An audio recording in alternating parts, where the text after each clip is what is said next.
Hello students. Today I am with last topic of lesson number 11, foreign exchange rate, and also the last topic of your macroeconomics. After this topic, our macroeconomics will be closed. Okay, students, क्या topic है बेटा हमारे पास? Devaluation of domestic currency and depreciation of domestic currency. यानी दोनों का मतलब ही same है, meaning same, fall in the value of domestic currency. यानी दोनों ही वर्ड डिवैल्यूएशन या डेप्रिसिएशन, दोनों का मतलब होता है डोमेस्टिक करेंसी की वैल्यू इंटरनेशनल मार्केट में कम होना। ठीक है ना, मतलब दोनों ही हमारी डोमेस्टिक करेंसी की वैल्यू को गिराते हैं, बट फर्क क्या है? जो डिवैल्यूएशन है वो एक प्लान्ड प्रोसेस है, डिजायर्ड प्रोसेस है, डेलिब्रेट एक्शन है by the order of the government. यानी devaluation refer to fall in the value of domestic currency by government in government order.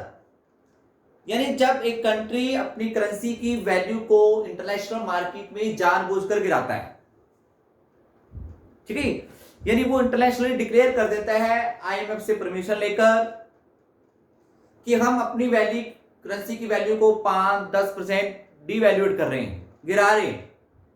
India ने कई बार किया बेटा ऐसा, 91 के अंदर किया है, 1967 में भी किया है, आई थिंक कई बार किया है। करना क्यों पड़ता है बेटा डिवैल्यूएशन? मैंने आपको बताया था कि जब आपका फॉरेन ट्रेड डेफिसिट है, घाटे का है, ठीक है, तो फॉरेन करेंसी की डिमांड बहुत ज्यादा हो रही है, तो उस केस में हम लोग क्या करते हैं, हमारी गवर्नमेंट अपनी करेंसी की वैल्यू गिरा देती है। ठीक है, जैसे कि मैंने आपको पहले बताया था कि अगर ₹50 = $1 है और हमने 10% इसमें डेप्रिसिएशन किया, 10% मतलब 50 का 10% 55 हो जाएगा 5, तो हमारी करेंसी की वैल्यू इंटरनेशनल मार्केट में गिर गई। इससे क्या होगा? इससे हमारे एक्सपोर्ट राइज होंगे और इंपोर्ट कम हो जाएंगे, यानी फॉरेन करेंसी की डिमांड कम हो जाएगी और सप्लाई बढ़ने के चांसेस रहेंगे। और हमने किया भी है, सक्सेसफुल भी हुए हैं। ठीक है, तभी हम कहते हैं कि आज डॉलर इतना महंगा क्यों है। ठीक है, तो इसी के कारण है कि हमें अपनी करेंसी को डिवैल्यूएट करना पड़ा। ठीक है ना, तो मानो it is a planned process, it has no external shocks. बेटा इसका कोई झटका नहीं लगता। क्यों? ये जब हमें पता है ना कि हम कोई चीज गिरा रहे हैं या हम गिरने वाले हैं, तो हमें पता है हम गिरने वाले हैं, ठीक है, तो हमें झटका लगने का डर कम रहेगा। ठीक है, तो it has no external shocks, it is adopted by less developed country. ये प्रोसेस कौन अडॉप्ट करता है बेटा? Less developed country, under developed country, क्योंकि इन कंट्रीज का ही मोस्टली जो ट्रेड बैलेंस होता है वो नेगेटिव होता है। ठीक है, तो ये कंट्री अपने एक्सपोर्ट को इंक्रीज करने के लिए, इंपोर्ट को कम करने के लिए डिवैल्यूएशन का सहारा लेते हैं। Once the currency devaluated, it is difficult to evaluate it. बेटा सिंपल सा एक बात है कि अगर हम अपनी वैल्यू, मैं अपनी कहूं कि मैं अगर अपनी किसी कारणवश मैं अपनी वैल्यू मार्केट में गिरा लेता हूं ऐसी घटना से, ठीक है, तो ये बड़ा मुश्किल हो जाता है कि मैं अपनी वैल्यू को फिर से बढ़ा पाऊं। कोई भी पर्सन है, आप ऐसा काम करते हो जिससे कि आपकी वैल्यू मार्केट में कम हो जाए, ठीक है ना, तो बड़ा मुश्किल होता है कि उसकी वैल्यू दोबारा बढ़े। सिमिलरली करेंसी की बात करता हूं मैं, अगर आपने अपनी करेंसी को डिवैल्यूएट कर दिया, it is very difficult, most difficult to evaluate it, कि उसकी वैल्यू कभी बढ़ पाएगी। देखा हमने इंडिया में कितनी बार हम लोगों ने अपनी करेंसी को डिवैल्यूएट किया, तो जिसका रिजल्ट क्या आया कि हम अपनी करेंसी को कभी इवैल्यूएट नहीं कर पाए, उसकी वैल्यू बढ़ा नहीं पाए, क्योंकि इंटरनेशनल मार्केट में हमारी वैल्यू कम होगी, करेंसी की वैल्यू, तो बड़ा मुश्किल हो जाता है जिसको ऊपर उठा पाए। ठीक है, it happens in both system, ये बड़ा प्रोसेस है, आप लोग दोनों सिस्टम में अडॉप्ट कर सकते हो, फिक्स एक्सचेंज रेट में भी और फ्लेक्सिबल के अंदर भी, दोनों सिस्टम अडॉप्ट किया जा सकता है। ठीक है ना, क्योंकि हमने एक्सपोर्ट को इंक्रीज करना है, इंपोर्ट को बढ़ाना है, तब ये प्रोसेस है। ठीक है, इसका कारण क्या है? एक्सपोर्ट को इंक्रीज करने के लिए और इंपोर्ट को बढ़ाने के लिए, इंपोर्ट को कम करने के लिए एक्सपोर्ट बढ़ाना है। डेप्रिसिएशन ऑफ डोमेस्टिक करेंसी, ये आपको पता ही है। करेंसी डेप्रिशिएट कब होती है? जब मार्केट फोर्सेस के थ्रू, डिमांड एंड सप्लाई के थ्रू। हमने पढ़ा ये मार्केट फोर्सेस, डिमांड और सप्लाई है, ये इक्विलिब्रियम रेट ऑफ एक्सचेंज है। तो हमारी करेंसी की वैल्यू डेप्रिशिएट कब होगी? जब फॉरेन करेंसी की डिमांड बढ़ेगी तो, या सप्लाई कम हो जाएगी तो। ठीक है ना, दोनों ही कारण है इसके। अगर इसके मैं कॉजेस की बात करूं जो मैंने लिखा नहीं है, इस कॉजेस क्या है? Increase in demand for foreign currency, यानी जब आपकी इंपोर्ट इंक्रीज हो रही है, इंपोर्ट इंक्रीज हो रहे हैं, ठीक है, और decrease in export, import increase हो रहे हैं, एक्सपोर्ट कम हो रहे हैं, तो आपकी वैल्यू देश की करेंसी की डेप्रिशिएट हो जाएगी थ्रू मार्केट फोर्सेस। ठीक है ना। और डीवैल्यूएट हमने क्यों किया था? डीवैल्यूएशन इसका कारण क्या है? To increase export and to decrease import. ठीक है ना। It is undesired automatic process है। ये बताया था आपको मैंने, ये क्या थी? डिजायर्ड प्रोसेस है, प्लान्ड प्रोसेस है। ये क्या है? ऑटोमेटिक प्रोसेस है, मार्केट के थ्रू चलता रहता है, कभी ज्यादा होगी कभी कम होगी, कभी एप्रिशिएट हो जाती है कभी डेप्रिशिएट हो जाती है। इसमें हमने पढ़ा था ना, it is once the currency is devaluated, it is difficult to evaluate it, but ऐसा इसमें नहीं होता है। आज अगर आपकी करेंसी की वैल्यू डेप्रिशिएट हुई है, हो सकता है सुबह कल वाले दिन आपकी करेंसी की वैल्यू एप्रिशिएट हो जाए। सुबह मार्केट में आपकी करेंसी की वैल्यू डेप्रिशिएट होगी, हो सकता है कि शाम होते होते आपकी करेंसी की वैल्यू एप्रिशिएट हो जाए, क्योंकि मार्केट फोर्सेस के थ्रू है। ठीक है, जैसे बाजार के अंदर सुबह सुबह जो एप्पल महंगे मिल रहे हैं, ठीक है, शाम को देखा भी सेल नहीं हो रही, डिमांड नहीं आ रही, तो दुकानदार क्या करेगा? एप्पल सस्ते कर देगा। ठीक है, सुबह महंगे बेच रहा था, सस्ते बेच रहा था, देखा भी डिमांड बहुत ज्यादा आ रही है, कस्टमर बहुत ज्यादा आ रहे हैं, तो उसकी वैल्यू बढ़ा देता है। ठीक है ना, ऐसा इसके अंदर होता है मार्केट फोर्सेस के थ्रू। ठीक है ना। और it may happen in all economies, ये सभी कंट्री के अंदर होता है। जो भी जिस कंट्री ने flexible exchange rate system adopt किया हुआ है, उन सभी कंट्रीज के अंदर ऐसा होता है, कभी करेंसी डेप्रिशिएट होती है, कभी एप्रिशिएट होती है। ठीक है ना, कर सकते हो। It happens only in flexible exchange rate, ये सिर्फ फ्लेक्सिबल एक्सचेंज रेट का सिस्टम का पार्ट है। फिक्स में तो नेचुरल फिक्स रहेगी, मार्केट फोर्सेस वर्क ही नहीं करती वहां पे। मार्केट फोर्सेस कहां पे वर्क करती हैं, कहां पे ऑपरेट होती हैं? फ्लेक्सिबल एक्सचेंज रेट सिस्टम में। तो ये प्रोसेस होगी किसके अंदर? फ्लेक्सिबल एक्सचेंज रेट सिस्टम के अंदर। तो बेटा ये आपका 7-6 डिफरेंसेस हैं, मोस्ट इंपोर्टेंट डिफरेंसेस हैं। इस लेसन के जो मोस्ट इंपोर्टेंट क्वेश्चन मैंने आपको बता दिए हैं, फिर से मैं रिपीट कर रहा हूं बेटा, इस लेसन के अंदर ये डिफरेंस आता है। और एक फर्स्ट क्वेश्चन आपको कराया था मैंने, how flexible exchange rate is determined, वो करना है। फॉरेन एक्सचेंज मार्केट, उसके फंक्शनिंग, उसके type, spot and forward market, ये 4 नंबर का क्वेश्चन आता है जो आपने करना है। फिर जो आपको मैंने वैल्यू बेस्ड क्वेश्चन बताए थे 4, कि how does rise in exchange rate causes rise in the supply of foreign currency.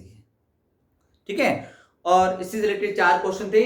ये most important value based question है जो आते हैं एग्जाम के अंदर, ये आपने करने हैं। ठीक है, चेक करवाने हैं।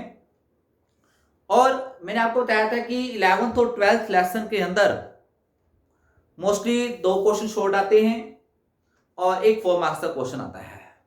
ठीक है, तो जो 4 मार्क्स का क्वेश्चन आता है ना, बड़े मोस्टली वैल्यू बेस्ड आता है, मार्केट से रिलेटेड होता है।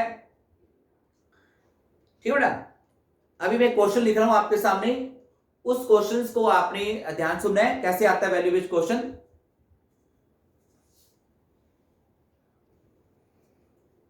यस स्टूडेंट्स, सामने आपकी एक स्टेटमेंट लिखी हुई है, 4 मार्क्स में क्वेश्चन आता है, Indian investors have invested abroad.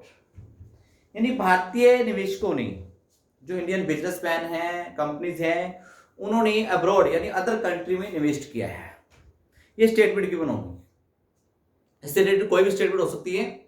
तो इससे रिलेटेड 2 क्वेश्चन पूछेगा आपसे। पहला question, in which sub account and on which side of BOP account such transaction is recorded, give reason. यानी ये लेसन ये पार्ट आपका बैलेंस ऑफ पेमेंट से रिलेटेड है, 2 मार्क्स क्वेश्चंस। यानी इस ट्रांजैक्शंस को आप लोग बैलेंस ऑफ पेमेंट के कौन से अकाउंट में रिकॉर्ड करोगे? तो नेचुरल आपको पता 2 अकाउंट होते हैं, current account and capital account. तो इन्वेस्टमेंट आपको पता है बेटा, इन्वेस्टमेंट कैपिटल अकाउंट का पार्ट है। तो क्या लिखोगे? As we know that investment to abroad and from abroad is the part of capital account because this transaction impact our asset status, and the transaction which impact our asset and liability status are of capital account। जो भी transactions हमारी asset और liability status को impact करती है country के, वो capital account की ट्रांजैक्शंस होती हैं। कैपिटल अकाउंट भी 1 मार्क्स। ऑन विच साइड, कौन साइड आएगा ये? क्रेडिट साइड या डेबिट साइड, यानी रिसिप्ट और पेमेंट साइड। तो क्या लिखोगे? नेक्स्ट पार्ट बनाओगे, because of this transaction there is a outflow of foreign currency. There is a outflow of foreign currency, देश से फॉरेन करेंसी बाहर जा रही है। So this transaction will be recorded in payment side of capital account, 2 marks। Okay students, next explain the impact of this on flexible exchange rate, यानी foreign exchange rate पे क्या impact पड़ेगा। हम diagram बनाते हैं। In the given diagram DD demand curve for foreign currency, SS supply curve, OR is flexible exchange rate, equilibrium exchange rate, any rate of exchange, and quantity of foreign exchange। ठीक है ना? ये पूछ रहा है कि इस ट्रांजैक्शंस का, ऊपर ट्रांजैक्शन का फॉरेन एक्सचेंज रेट पे क्या असर पड़ेगा। 2 मार्क्स, लेसन नंबर 11। तो क्या लिखो बेटा? Because of the above transaction there will be increase in demand for foreign currency। Because of the above transaction there will be increase in demand for foreign currency, then demand curve for foreign currency shift rightward as shown in the diagram, as shown in the diagram में दिखाया गया है। फिर diagram को explain करोगे आप लोग, ठीक है। DD demand curve, SS supply curve is the point of equilibrium, OR is equilibrium rate of exchange। लिख दिया आपने। Then demand curve shift from DD to D1, D1। The new point of equilibrium is E1,